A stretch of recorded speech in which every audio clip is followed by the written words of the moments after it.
نحمدہ ونصلی علی رسولہ الکریم خاتم النبیین صلی اللہ علیہ وآلہ وسلم اما بعد فاعوذ باللہ من الشیطان الرجیم بسم اللہ الرحمن الرحیم یریدون لیطفئوا نور اللہ بافواہہم واللہ متم نورہ ولو کرہ الکافرون صدق اللہ العظیم۔ سامعین محترم، میں نے آپ کے سامنے سورہ صف کی آیت نمبر 8 تلاوت کی ہے۔ ترجمہ اس کا یہ ہے کہ یہ لوگ چاہتے ہیں کہ اللہ کے نور کو اپنی پھونکوں سے بجھا دیں، اور اللہ تو اپنے نور کو پورا کرنے والا ہے، خواہ کافروں کو یہ بات کتنا ہی ناگوار گزرے۔ سامعین محترم، اس سورہ مبارکہ کوئی اگر تفصیلی جائزہ لیں تو یہ اللہ کے دین کو قائم کرنے کی طرف مسلمانوں کو حکم دیا جا رہا ہے، اور اللہ کائنات کے اندر مسلمانوں کی توجہ دلاتے ہیں کہ دیکھو یہ زمین و آسمان میرے قانون کے تابع ہیں، اور یہ اس سے نہ سرکشی کر سکتے ہیں نہ بغاوت کر سکتے ہیں۔ پھر اللہ تعالیٰ مسلمانوں سے یہ بات کہتے ہیں کہ تمہارے قول و فعل کے اندر کسی قسم کا کوئی تضاد نہیں ہونا چاہیے۔ اگر تم اللہ کی توحید کا اقرار کرتے ہو اور رسول اللہ صلی اللہ علیہ وآلہ وسلم کی رسالت کا اقرار کرتے ہو تو پھر تمہیں ان دونوں کے احکامات کی اطاعت کرنی ہے، اور نظام اسلام تمہیں نافذ کرنا ہے۔ اس کے لیے تمہیں سیسا پلائی ہوئی دیوار کی طرح کھڑے ہونا ہے، لیکن اگر تمہارے قول و فعل کے اندر تضاد ہوا تو پھر یہ کام تم سے ہو نہیں سکے گا۔ لہٰذا جس چیز کے ایمان کا تم دعویٰ کرتے ہو،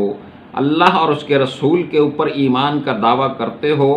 تو پھر تمہیں نظام مصطفیٰ کو قائم کرنا ہے۔ اس کے بغیر نجات ممکن ہی نہیں ہے۔ پھر آگے حضرت موسیٰ علیہ السلام کی قوم کا ذکر ہے کہ وہ حضرت موسیٰ علیہ السلام کو اپنا رسول تو مانتے تھے، لیکن ان کی اطاعت نہیں کرتے تھے، ان کی باتیں نہیں مانتے تھے، ان کے کہنے کے اوپر عمل نہیں کرتے تھے، اور اللہ ایسے لوگوں کو فاسق کہتا ہے۔ پھر اس سے آگے حضرت عیسیٰ علیہ السلام کا ذکر ہے کہ انہوں نے جب اپنی قوم کو یہ بتایا کہ میرے بعد ایک رسول آئے گا، اس کا نام احمد ہوگا، تو جب وہ رسول حضرت محمد صلی اللہ علیہ وآلہ وسلم تشریف لائے تو انہوں نے کہا کہ یہ تو ایک ساحر ہے، یہ جادوگر ہے۔ اس سے آگے اللہ تعالیٰ یہ بتاتے ہیں قرآن مجید کے اندر کہ وَمَنْ أَظْلَمُ مِمَّنِ افْتَرَىٰ عَلَى اللَّهِ الْكَذِبَ وَهُوَ يُدْعَىٰ إِلَى الْإِسْلَامِ وَاللَّهُ لَا يَهْدِي الْقَوْمَ الظَّالِمِينَ۔ اس شخص سے زیادہ ظالم اور کون ہے جو اللہ پر جھوٹ کھڑے جبکہ اسے اسلام کی طرف دعوت دی جا رہی ہو؟ اللہ ایسے ظالموں کو ہدایت نہیں دیتا۔ یہ سورہ صف کی آیت نمبر 7 ہے۔ اس کے اندر اللہ تعالیٰ نے مسلمانوں کو یہ بات باور کروائی اور کافروں کی طرف اشارہ کیا کہ یہ لوگ کہتے ہیں کہ یہ سچا نبی نہیں ہے، اور اس کے اوپر جو کلام اترا ہے یہ بھی سچا نہیں ہے۔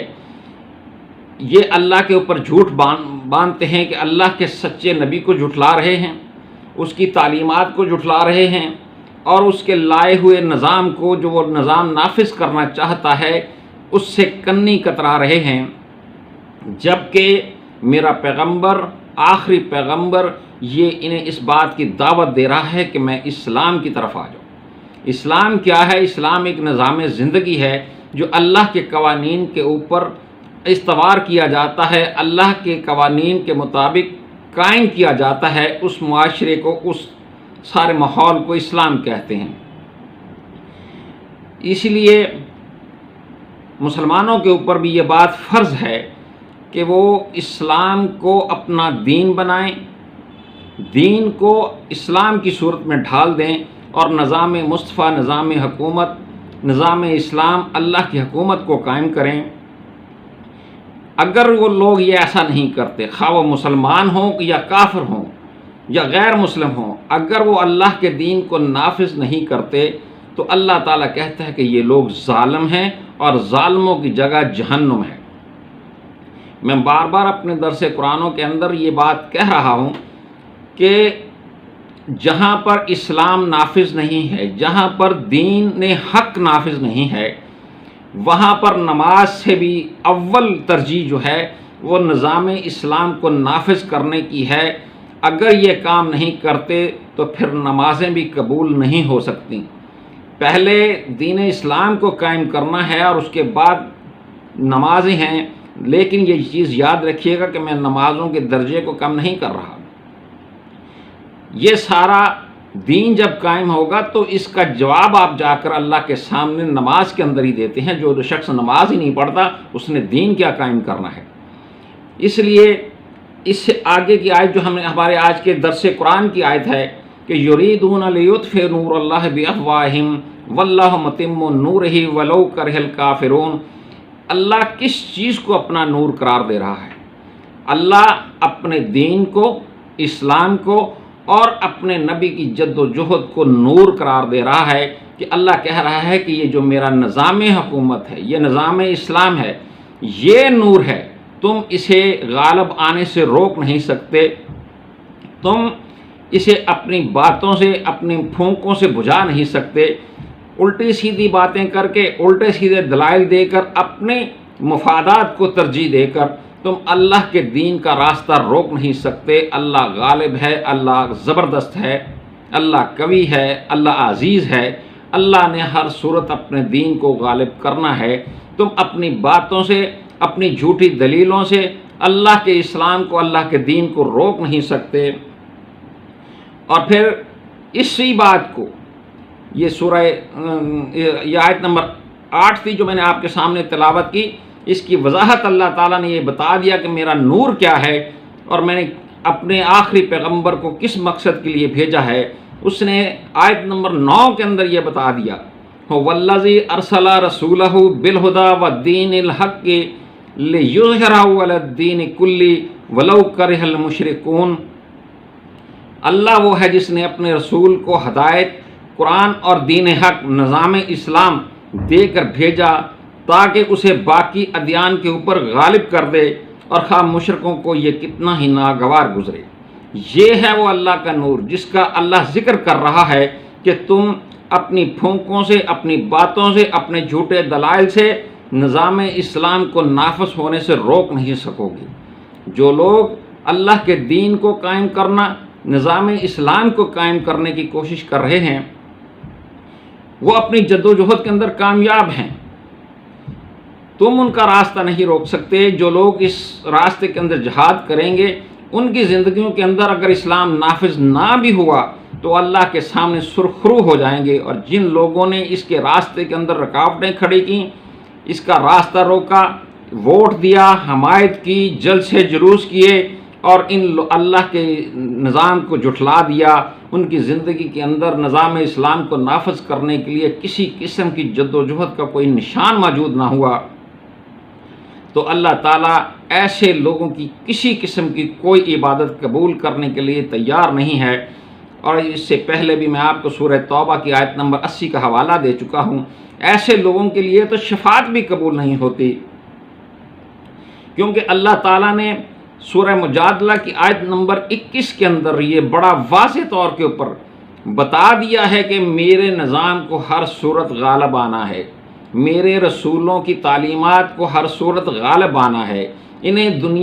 باقی دنیا کے تمام دینوں کو ختم کر کے انہیں دوسری پوزیشن پر لے آؤ اگر وہ نہیں مانتے، لیکن پہلی پوزیشن، پہلی ترجیح ہر صورت اللہ کا نظام ہے، نظام اسلام ہے، نظام مصطفیٰ ہے۔ سورہ مجادلہ کی آیت نمبر 21 کے اندر اللہ تعالیٰ فرماتے ہیں، کتب اللہ لا اغلبن انا ورسولی ان اللہ قوی عزیز۔ اللہ نے لکھ دیا ہے کہ میں اور میرے رسول غالب رہیں گے، اللہ قوت والا زبردست ہے۔ گویا کہ اللہ تعالیٰ نے تمام کافرین کو تمام مشرکین کو یہ چیلنج دے دیا ہے، یہ بات لکھ دی ہے، اعلان کر دیا ہے کہ میں اور میرے رسول ہی غالب آ کر رہیں گے، تمہارا نظام اس دنیا کے اندر قائم نہیں رہ سکتا۔ جو لوگ اس نظام کو، غیر اسلام کو، غیر مسلموں کو اسلام نظام کو ختم کرنے کی کوشش نہیں کرتے، اللہ کے قوانین کو اٹھا اٹھا کر باہر پھینکتے ہیں، سود کو حرام قرار نہیں دیتے، زنا کی سزائیں نہیں مقرر کرتے، چوری کے لیے ہاتھ نہیں کاٹتے، فحاشی بے پردگی کو ختم نہیں کرتے، خواتین کو جلسوں میں لا لا کر بے پردہ مشہوری کرتے ہیں ان کی، اور تھیٹر، سینما، یہ ساری چیزیں، 2 نمبر کاروبار یہ ختم نہیں کرتے، اس کے لیے جد و جہد نہیں کرتے، عدالتوں کے اندر اللہ کے قوانین کے مطابق عدل قائم نہیں کیا جاتا، غریبوں کے ان کے حقوق انہیں نہیں دیے جاتے، تو یہ اللہ کے نظام سے بغاوت ہے۔ آپ اس کو نظام اسلام نہیں کہہ سکتے۔ جو لوگ اس چیز سے بغاوت کرتے ہیں، اس چیز سے انکار کرتے ہیں، اللہ تعالیٰ ان کو قرآن مجید کے اندر منافق کے نام سے جانتا ہے، منافق کہتا ہے، اور اسی لیے سورہ منافقون کی آیت نمبر 3 کے اندر اللہ تعالیٰ نے کہا ذَلِكَ بِأَنَّهُمْ آمَنُوا ثُمَّ كَفَرُوا فَطُبِعَ عَلَىٰ قُلُوبِهِمْ فَهُمْ لَا يَفْقَهُونَ، یہ اس لیے کہ یہ لوگ ایمان لائے اور پھر انہوں نے کفر کیا، اس لیے ان کے دلوں پر مہر لگا دی گئی، اب یہ کچھ نہیں سمجھتے۔ یہ برے انجام سے جب یہ منافق دوچار ہوئے تو اللہ تعالیٰ بتا رہے ہیں قرآن مجید کے اندر کہ ان کا یہ برا انجام اس لیے ہوا کہ پہلے یہ لوگ ایمان لائے، انہوں نے اللہ کی توحید کا اقرار کیا، انہوں نے رسول کی رسالت کا اقرار کیا، اور اس کے بعد ان کے نظام کو نافذ کرنے سے انکاری ہو گئے، کوئی کوشش نہیں کی، اپنی زندگیاں اپنی عیش و آرام، اپنی خواہشات اور اپنی مفادات کو حاصل کرنے کے لیے گزار دی ہیں۔ اللہ تعالیٰ ایسے لوگوں کے دلوں کے اوپر، ایسے لوگوں کے عقل و شعور کے اوپر مہر لگا دیتا ہے کہ پھر ان کی کچھ سمجھ نہیں آتی۔ پنجابی میں کہتے ہیں کہ ایسے لوگوں کی پھر مت ماری جاتی ہے۔ یہی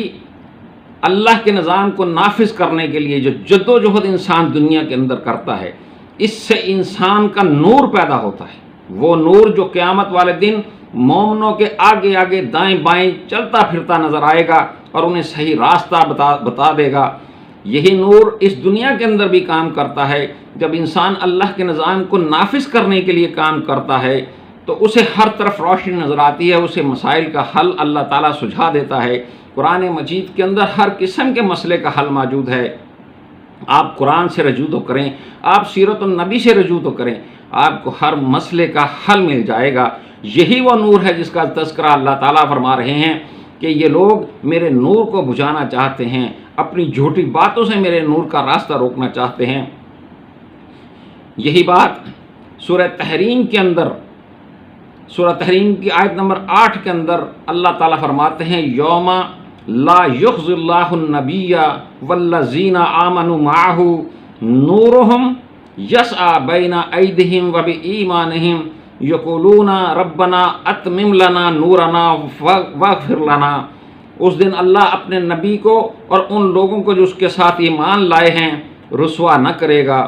ان کا نور ان کے آگے آگے اور ان کے دائیں جانب دوڑ رہا ہوگا، اور وہ کہیں گے ہمارے رب ہمارا نور ہمارے لیے مکمل کر دے اور ہم سے درگزر فرما۔ سورۃ الحدید کی آیت نمبر 11 یوم تری المؤمنین والمؤمنات یسعی نورہم بین ایدیہم وبایمانہم، جس دن تم مومن مردوں اور مومن عورتوں کو دیکھو گے کہ ان کا نور ان کے آگے آگے اور ان کے دائیں جانب دوڑ رہا ہوگا۔ اور اللہ تعالیٰ نے قرآن مجید کے اندر ایسے ہی لوگوں کو جنت کی خوشخبری سنائی ہے، اور اس سے اگلی آیت کے اندر منافقین کے بارے میں ذکر کیا سورہ حدید کے اندر کہ یہ منافق ان مومنوں سے جن کا نور ان کے قیامت والے دن راستہ دکھا رہا ہوگا، وہ کہیں گے کہ تھوڑی دیر کے لیے رک جاؤ تاکہ ہم تمہارے نور سے فائدہ اٹھا سکیں۔ وہاں پر مومنین ان کے دامن کو جھٹک دیں گے اور کہیں گے کہ پیچھے جاؤ اور جا کے اپنا نور کہیں اور تلاش کرو۔ اللہ نے یہ منافق جو اللہ کے نظام کو قائم نہیں ہونے دینا چاہتے، ایمان رکھنے کے باوجود اللہ کے دین کو قائم نہیں کرنا چاہتے، یہ مسلمانوں سے جب یہ دعا کریں گے تو یہ کہیں گے کہ ہم بھی تو تمہارے ساتھ اس دنیا کے اندر ایمان والے تھے۔ مومن جواب دیں گے کہ ہاں تم ہمارے ساتھ تھے، لیکن تم فتنے میں پڑ گئے، تم نے اللہ کی جگہ کسی اور کا نظام حکومت قائم کرنے کی کوشش کی۔ لہٰذا مسلمانوں اس بات کی طرف توجہ دیں کہ اپنی ساری زندگیاں، اپنا سارا مال اللہ کے نظام کو قائم کرنے کے لیے صرف کر دیں، قرآن مجید کی طرف رجوع کریں کہ قرآن وہ کتاب ہے جو زندگی کے ہر مسئلے کا حل بتاتی ہے۔ مانگتے پھرتے ہیں اوروں سے مٹی کے چراغ، اپنے خورشید پہ پھیلا دیے سائے ہم نے، وما علینا الا البلاغ۔